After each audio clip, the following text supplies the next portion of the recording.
The bus pulled into Blackridge, Nevada. At precisely 6:12 p.m., dust devils danced across the asphalt, silent heralds of its arrival. This was one of those forgotten desert towns, a speck on the map where time seemed to have stopped.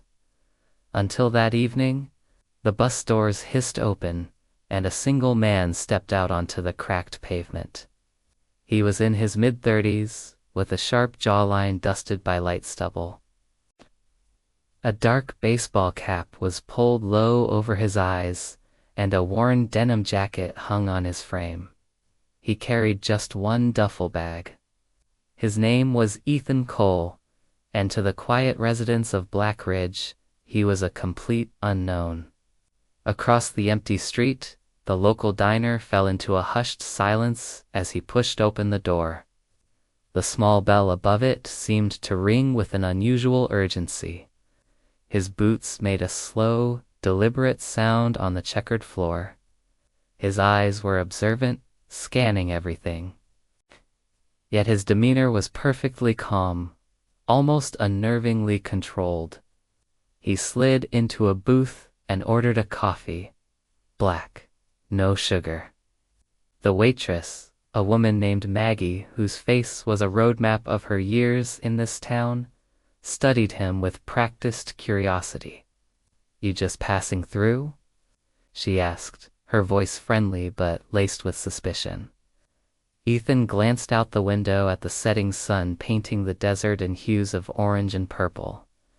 "Not sure yet," he replied, his voice low and steady.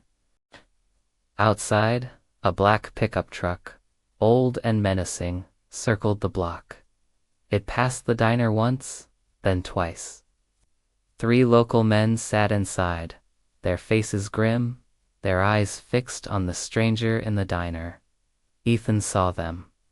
He registered the threat, the unspoken warning, but gave no reaction.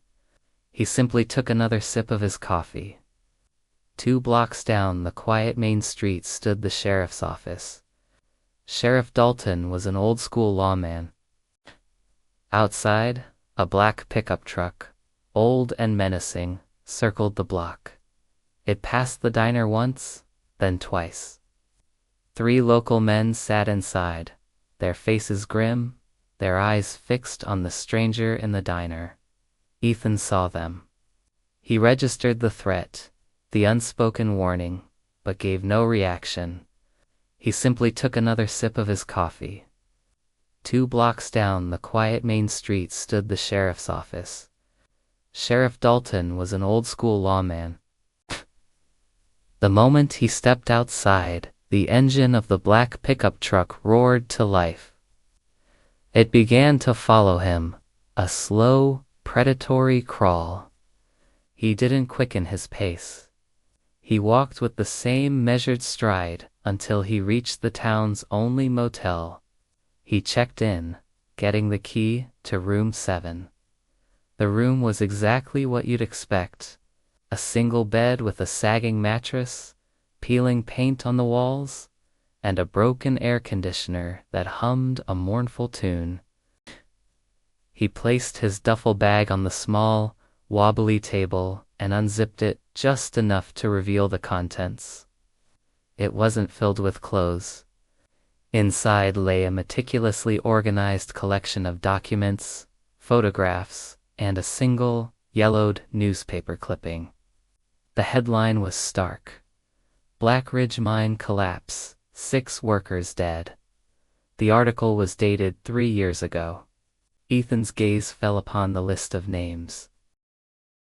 Finger tracing down until it stopped on one that was circled in red ink. Daniel Cole, his younger brother.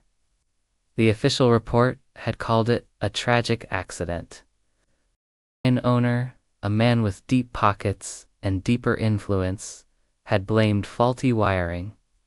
The insurance company paid out millions, and the case was swiftly closed. But Ethan knew better. He remembered the last phone call he ever got from Daniel, the night before he died. He could still hear the fear in his brother's voice. "Something's wrong here, Ethan. Something's really wrong. Then the line went dead. Ethan zipped the bag shut, the sound sharp in the quiet room. He walked to the window and pulled back the thin, dusty curtain. Across the street, the black truck was parked, its engine off, but its presence a constant, silent threat. They were still watching him. As night fell over Blackridge, the town's few lights flickered to life, casting long, eerie shadows. The fragile peace of the evening was suddenly shattered by a loud argument erupting from near the local bar. One of the men from the truck, burly and aggressive, shoved a teenage boy. The kid stumbled and fell hard onto the pavement. People watched from the sidewalks and from behind their windows, but nobody moved. Nobody said a word. That's when Ethan stepped out of his motel room. He moved with that same calm, measured purpose. He walked over and helped the boy to his feet, checking if he was okay. The man from the truck sneered, his face a mask of arrogant disdain. "You new here." Ethan gave a slight, almost imperceptible nod. "Yeah." That's when Ethan stepped out of his motel room. He moved with that same calm, measured purpose. He walked over and helped the boy to his feet, checking if he was okay. The man from the truck sneered, his face a mask of arrogant disdain. "You new here." Ethan gave a slight, almost imperceptible nod. The man swung first. It was a wild, clumsy punch, and it was a big mistake. With a single, fluid movementa blur of controlled, precise action, Ethan deflected the blow and sent the man sprawling to the ground, stunned and breathless. Ethan didn't gloat. He didn't say another word. He simply bent down, picked up his cap, and placed it back. The man swung first. It was a wild, clumsy punch, and it was a big mistake. With a single, fluid movementa blur of controlled, precise action, Ethan deflected the blow and sent the man sprawling to the ground, stunned and breathless. Ethan didn't gloat. He didn't say another word. He simply bent down, picked up his cap, and placed it back on his head before walking away. The entire town had seen it. And in a place as small as Blackridge, a story like that travels faster than a wildfire. Away, inside a sprawling ranch house that overlooked the entire valley, a powerful man watched the scene unfold on a bank of security monitors. This was Victor Halle, mine owner, mayor, the biggest employer and the undisputed king of Blackridge. He leaned back slowly in his expensive leather chair, a cold smile playing on his lips as he watched the stranger walk away. He picked up his phone. "Find out who he is," he commanded. Back in motel room 7, Ethan sat on the edge of the squeaking bed, his phone in his hand. He was listening to an old voicemail, the last recording he had of his brother's voice. It was nervous, scared, and broken by static. "There's something under the mine, Ethan. Something they found, and it's not supposed to be there."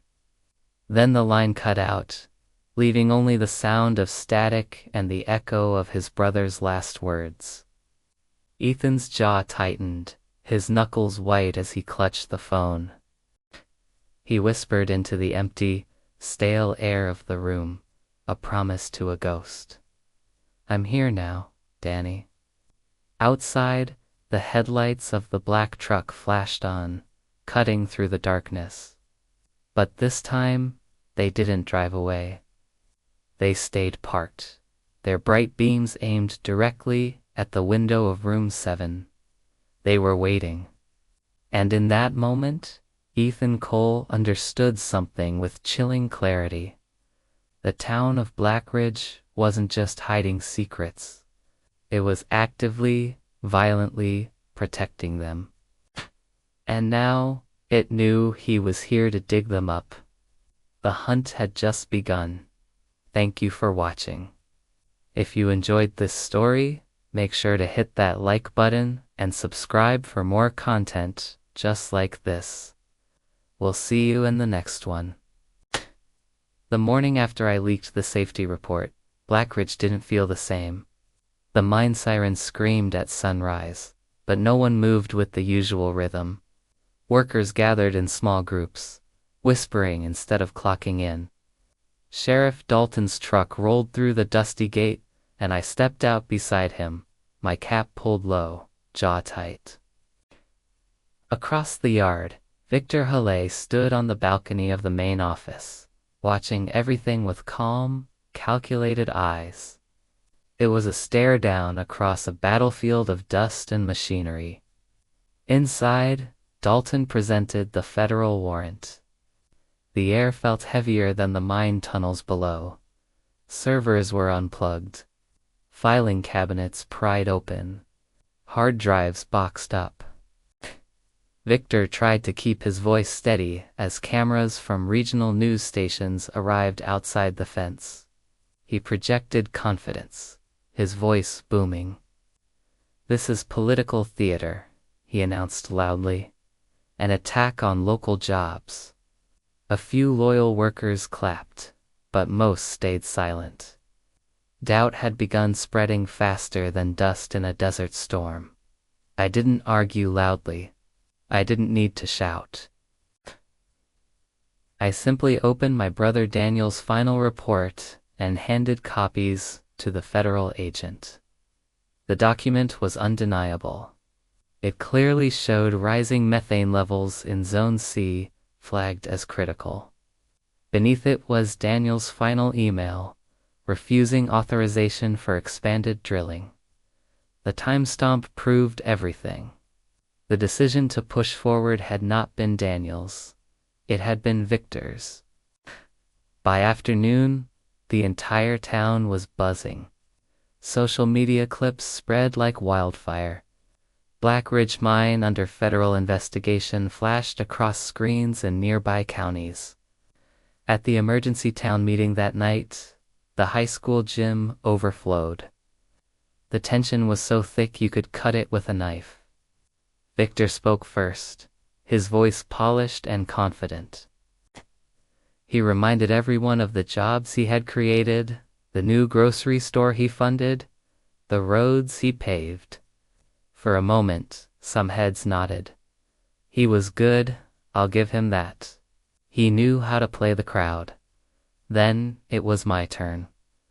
I walked to the microphone. No suit, no speech prepared, just the truth. "My brother died trying to stop this," I said quietly. The gym fell silent. I explained how Daniel had warned management about the methane pockets, how safety alarms were dismissed as overcautious, how production targets mattered more than people. As I spoke, I saw faces in the crowd change. A miner in the front row, a man I'd known since childhood, slowly stood up and confirmed it. Another followed. Then another. One by one, the silent majority found their voice.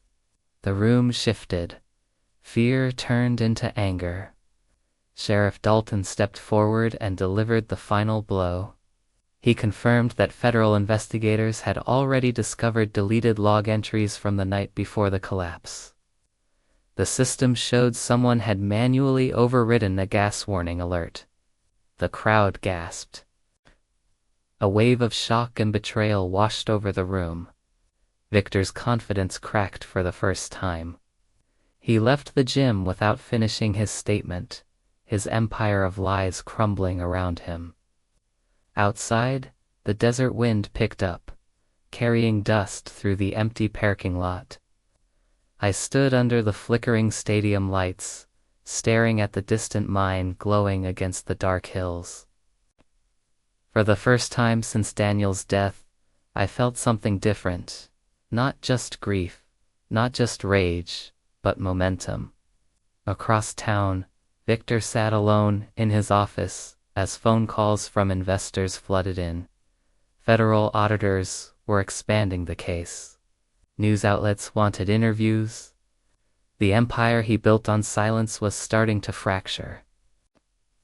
And beneath the quiet desert sky, Black Ridge finally understood something clearly. The truth was no longer buried. It was rising. Thanks for watching. If you're following this story, make sure to subscribe so you don't miss what happens next. 2 weeks later, the sound of Black Ridge had changed. The once constant wail of the mine siren was gone, replaced by a deep silence. Federal agents had sealed the entrance, their bright warning tape fluttering like lonely flags in the desert wind. News vans clogged the highway, a testament to the story that had finally broken free. Just after sunrise, they escorted Victor Halle from his office in handcuffs. He didn't fight. He didn't say a word. The cameras captured it all, the powerful man who had once held the valley in his grip, now staring at the ground as reporters swarmed, shouting questions about negligence, fraud, and criminal endangerment. The investigation unearthed more than Ethan had ever imagined. Deleted safety logs, altered methane readings, a trail of emails pressuring supervisors to maintain output at all costs. Daniel's warnings, his desperate pleas, they had all been real, and they had been deliberately ignored. What happened down in that dark mine wasn't an unfortunate accident. It was a choice, a cold calculation made in a boardroom far from the dust and the danger. The consequences came swiftly. By the end of the week, federal prosecutors announced a full criminal case. Investors scrambled to pull their money out. The mining corporation's board, desperate to save face, removed Victor Halle permanently. Black Ridge Mine, the town's very heart, was shut down indefinitely. But justice, even when it arrived, couldn't bring Daniel back. Ethan stood outside the now quiet gates one last time, looking out at the desert stretching wide and endless beyond the rusted fencing. For years, this place had been the town's lifeblood.